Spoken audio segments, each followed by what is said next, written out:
Oui, salut, et j'espère que vous allez très bien. Sinon, moi, je vais super. Je m'appelle Joël Kanaza. Nous sommes encore là aujourd'hui pour faire une vidéo et je crois que ce thème vous ferait du bien. J'avais déjà fait une vidéo par rapport au genre de femmes à ne pas épouser. Et la plupart des gens aiment parler des femmes, mais toutefois en oubliant qu'il faut parler aussi des hommes. Alors cette vidéo, je vais parler du côté des hommes. Alors le thème d'aujourd'hui est de genre d'homme à ne pas épouser. C'est vrai que la relation, parfois on est vraiment emballé par l'amour et on voit certaines choses pendant les relations et on s'encourage nous-mêmes. Bien que les gens peuvent nous dire que cet homme n'est pas bon pour toi, cet homme n'est pas bon, c'est pas un bon type, mais par rapport à l'amour, on ne veut jamais écouter les conseils, on ne veut jamais prendre la bonne décision. Alors laissez-moi vous faire comprendre que si tu es dans une relation, si tu es une fille, tu es dans une relation dans des fiançailles avec un homme, et si tu remarques que cet homme est vraiment violent, je dis bien violent, parce qu'il y a certains hommes qui sont vraiment violents. S'il y a un petit souci, il y a un petit problème, cet homme se met en colère jusqu'au point où il va te frapper, il va te battre, il va se mettre dans une situation de la colère extrême. Si tu vois que cet homme est vraiment violent envers toi pendant les fiançailles, il ne faut pas épouser cet homme. Parce que laissez-moi vous faire comprendre que c'est dans les fiançailles que l'homme est vraiment doux. C'est dans les fiançailles que la femme aussi est vraiment douce. C'est dans les fiançailles que l'homme montre qu'il est gentil. Mais si tu es dans les fiançailles et ton homme ou ton fiancé est vraiment violent déjà, imagine un peu, le mariage sera pire. Parce que dans le mariage, il dira qu'il t'a déjà épousé. Tu n'as plus nulle part à y aller. Alors il va te montrer vraiment qu'il est un homme que tu n'as jamais imaginé. Alors si tu es dans les fiançailles avec un homme et si tu remarques que cet homme est vraiment violent, alors mon conseil pour toi est de ne pas épouser cet homme parce que tu risques de perdre ta vie même pendant le mariage. C'est vraiment important. Le point numéro 2 est que si tu as remarqué que pendant les fiançailles, ton homme ou ton fiancé est vraiment avare. Je ne parle pas du côté matérialiste, non, mais je suis en train de parler du côté chef de la famille, parce que c'est l'homme qui est le chef de la famille.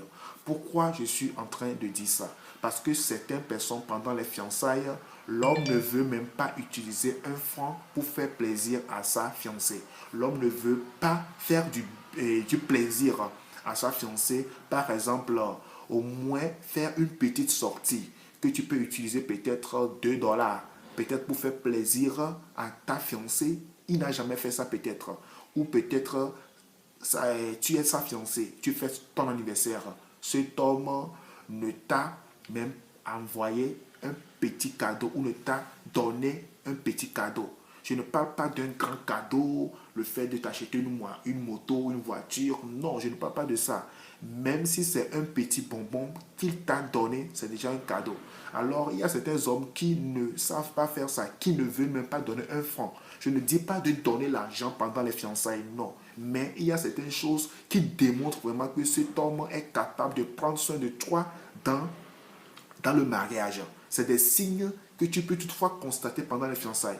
Certaines femmes disent que non, peut-être qu'il n'a rien pendant le mariage, il fera pour moi. Laisse-moi te faire comprendre. Si tu es dans les fiançailles avec un homme, et si cet homme ne t'offre pas un cadeau, cet homme ne te fait rien, cet homme ne dépense pas un centime sur toi, sur ta personne, cet homme ne te montre pas qu'il est là pour prendre soin de toi pendant les fiançailles, il ne faut pas épouser cet homme. Parce que dans le mariage, tu vas vivre ce que c'est que le pire. Moi, j'ai connu certaines femmes, je t'assure que la femme travaille, c'est vrai, l'homme aussi travaille, l'homme gagne très bien, mais cet homme est incapable de donner un petit cadeau à sa femme. Cet homme est incapable de donner même l'argent pour la marmite. Cet homme est incapable de prendre même soin des enfants. C'est la femme qui fait tout. Et si tu as remarqué, tu vas te rendre compte que pendant les fiançailles, cet homme ne prenait pas soin de la femme. Je ne dis pas de prendre soin de ta femme pendant les fiançailles, de ta fiancée pendant les fiançailles. Je ne dis pas ça. Mais je parle des petites intentions, de petits cadeaux. Moi, j'ai déjà offert un bonbon à ma fiancée il y a de cela un temps. Un petit bonbon de quoi? Un petit bonbon de... Ça ne coûte même pas... Comment... ça ne coûte même pas un dollar. Mais elle a aimé. C'est comme ça. Elle a aimé. Elle a pris ça. Elle a aimé. Elle a adoré. C'est comme ça. Ce n'est pas que tu vas aller acheter une grosse chose ou un gros colis, faire un gros colis à ton... Non, c'est pas ça. Mais c'est juste le fait que si tu donnes un cadeau à ta fiancée, c'est le fait que tu puisses dire que je pense à toi.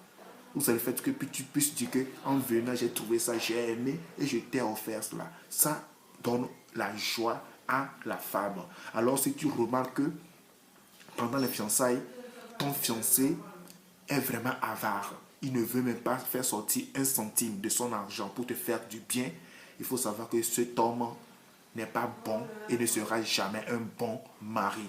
Troisième point, alors nous allons voir que si cet homme est vraiment paresseux, parce qu'il y a certains gars qui ne veulent rien faire dans la vie. Ils sont là, peut-être ils comptent sur toi, la fiancée. Peut-être ils comptent sur tes études. Ils comptent sur ton travail. Ils comptent sur ton avenir. Mais lui-même, il ne compte pas sur son avenir. Mon ami, ne pousse pas cette personne, ne pousse pas cet homme. Parce que dans le mariage, cet homme croisera toujours des bras et il attendra toujours que tu fasses tout. Alors, ne pousse pas un homme qui est paresseux. Je ne dis pas de ne pas épouser un homme qui travaille mais qui gagne maigre. Non, je ne dis pas ça. Mais je dis un homme paresseux, un homme qui ne veut rien faire de sa vie. Un homme qui est là, peut-être il se lève, il va pour jouer les cartes avec des amis. Tu vois, tu vas, tu travailles, tu reviens le soir, et il vient vers toi, il te dit coucou chérie, comment ça va, comment était ta journée, des trucs comme ça. Le lendemain, il va et toi, tu le soutiens, tu lui donnes de l'aide, tu le finances et il est là, il ne veut rien faire. Mon ami, ne pousse pas cet homme parce que cet homme peut te rendre la vie impossible plus tard dans le mariage. Le point numéro 4, si un homme est vraiment fanfaron, ne l'épouse pas. Pourquoi je dis fanfaron? Parce qu'il y a certains hommes qui ont des moyens. Il a de l'argent, il a la voiture, il a tout. Et cet homme devient quelqu'un qui firme sur ta vie. Cet homme ne te respecte pas. Si ta parole n'a plus de force, ta parole n'a plus de puissance devant lui, tout ce que toi tu dis, il défend ta parole ou il défend ta décision ou il défend toujours ta pensée par son argent. Mon ami, ne rentre pas dans le mariage avec cet homme. Cet homme va te banaliser pendant le mariage. Il ne va jamais te respecter. Il va toujours profiter de toi. Il va toujours t'abattre. Vous comprenez un peu, tu n'auras jamais la liberté de t'exprimer dans le mariage parce qu'il va te faire comprendre que c'est lui qui fait tout. C'est lui qui te nourrit. C'est lui qui te... c'est au travers de lui que tu vis. Si un homme est tellement fanfaron de telle manière, je te conseille, ne l'épouse pas. Tu risques d'avoir des problèmes pendant le mariage. Pendant les fiançailles, les gens trouvent que c'est de la rose, tout va très bien, nous pensons que tout est ok, mais c'est dans le mariage que tu vas sentir le pire. Le point numéro 5. Le point numéro 5, si tu remarques que ton fiancé est vraiment terroriste, parce que la femme, le corps de la femme est sacré. Et c'est la chose la plus secrète que une femme peut offrir à son mari. Mais si tu remarques que l'homme est vraiment terroriste, pourquoi je dis terroriste? Il y a certains hommes qui veulent voir la nudité de la femme avec force, quel que soit le cas. Tu veux ou tu ne veux pas, lui, pendant les fiançailles, il veut voir ta nudité. Peut-être que toi, tu ne veux pas lui donner ta nudité. Peut-être que par rapport à la parole de Dieu, par rapport à la doctrine, par rapport à la loi, par rapport au commandement divin, toi, tu ne veux pas pratiquer le sexe avant le mariage. Mais cet homme va te pousser ou va faire violence sur toi à te connaître. Ce sont des hommes qu'on appelle un homme terroriste ou des hommes terroristes. Alors, n'épouse pas cet homme parce que cet homme peut devenir plus tard un homme violent pendant le mariage parce qu'il ne va jamais te comprendre. Si tu as des soucis, peut-être ton corps n'est pas adapté. Bon, peut-être que tu es indisposé, j'allais dire, pour pratiquer l'amour pendant le mariage, je te fais comprendre que cet homme ne va pas te comprendre parce que c'est un homme terroriste, parce que lui, il veut ce que il veut. Il ne consent pas ce que toi tu ressens. Il ne partage pas ton indisponibilité. Lui, ce qu'il veut, c'est le sexe. Donc, c'est un homme qui a le sexe au premier abord avant toi. Mais plutôt, il faut épouser un homme qui te respecte premièrement. Parce qu'un homme qui t'aime vraiment, c'est un homme qui te respecte. C'est un homme qui respecte ta décision. C'est un homme qui, si il te demande quelque chose, tu dis non et tu l'expliques, il est capable de te comprendre. Alors, si tu tombes sur un homme qui est, comment l'appelle-t-on, qui est vraiment terroriste, ne l'épouse pas. Parce que tu risques d'avoir des problèmes pendant le mariage. Et le point numéro 6, c'est un homme qui est profane. C'est cet homme-là qui ne craint pas Dieu. Si tu tombes sur un homme qui ne craint pas Dieu, mon ami, tu auras des problèmes pendant le mariage.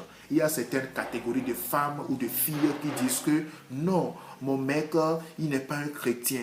Mon mec ou bien mon fiancé n'est pas un chrétien, c'est un musulman ou c'est un catholique ou il vit dans une autre église ou il vit dans une autre dénomination. Bon, je ne sais pas, je ne vais pas juger les églises ici. Je suis en train de donner juste un exemple. Peut-être que votre église n'accepte pas le mariage entre cette dénomination. Alors tu es en train de dire que non, je vais essayer de le garder peut-être dans le mariage jusqu'à ce qu'il ne me marie. Et s'il me marie, alors on peut, ou bien je vais lui faire convertir, ou bien je vais le convertir pour qu'il devienne un chrétien. Laisse-moi te faire comprendre. Personne ne convertit quelqu'un, c'est Dieu qui convertit. Si pendant les fiançailles tu as prié pour lui, il n'a jamais changé, il n'a jamais donné sa vie à Christ, il ne s'est jamais converti, laisse-moi te faire comprendre que ce n'est pas dans le mariage qu'il va se convertir. Alors, détrompe-toi, mademoiselle.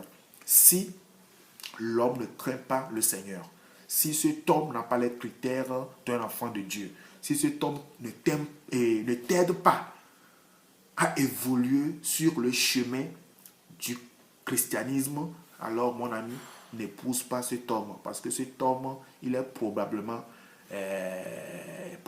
il peut te faire sortir sur ou bien dans ta vie chrétienne. Parce que l'expérience a démontré que la plupart des femmes chrétiennes qui épousent des païens finissent par devenir des femmes apostases.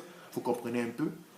Parce que ton mari va te faire des pressions jusqu'à ce que tu vas renoncer à ton Dieu. Donc c'est pour cela qu'il y a certaines églises qui disent souvent que si tu veux épouser un homme, il faudrait que vous soyez dans la même dénomination ou vous ayez plutôt la même confession de foi. Alors je crois que ces 6 points vont vous permettre à pouvoir faire votre choix. Ne soyez pas toujours sous la pression de la prophétie. Ne soyez pas toujours sous la pression de Dieu a dit ou Dieu m'a dit. Si Dieu t'a dit que cet homme ou bien c'est l'homme-là qui est destiné à toi, Dieu te donnera toujours l'homme que ton cœur va aimer. Mais si tu vois ces 6 points pendant tes fiançailles, il faut beaucoup penser et il faut prendre ton temps de prière. Il faut demander vraiment la grâce de Dieu et la direction divine. Sinon, les fiançailles peuvent paraître très jolies, peuvent paraître très cool, mais le mariage est autre chose. Le mariage, vous comprenez un peu, c'est la vie de 2 personnes ensemble. Les fiançailles, vous rencontrez. Imaginez un peu, vous vous rencontrez juste pour un petit, peut-être pour passer un jour ensemble sur un mois ou quelque chose comme ça. Vous vous rencontrez juste par moment. Mais tu vois déjà ces critères, ces 6 points dans la vie de ton fiancé. Imagine un peu le jour où vous serez ensemble pour vivre jusqu'à ce que la mort vous sépare. Comment serait votre vie? Comment serait le comportement de cet homme? Cet homme pourrait te supporter. Cet homme pourrait t'aider vraiment. Cet homme pourrait te démontrer vraiment qu'il est un homme qui est destiné pour t'aimer. Alors que Dieu vous bénisse. Je ne vais pas polémiser la parole. Et je sais que vous êtes des femmes, vous êtes des filles intelligentes qui nous suivent. Alors que Dieu vous bénisse. Et partagez la vidéo avec vos sœurs qui sont dans la même situation. Et j'espère que cette vidéo vous ferait du bien. Je sais qu'aujourd'hui, il y a beaucoup de conseils. Il y a beaucoup de coachs dans le monde entier. Écoutez les conseils, écoutez les coachs, ça vous ferait du bien pour que votre mariage soit heureux, pour que votre vie de couple soit heureux. Alors, shalom, shalom, shalom. À bientôt. Ciao.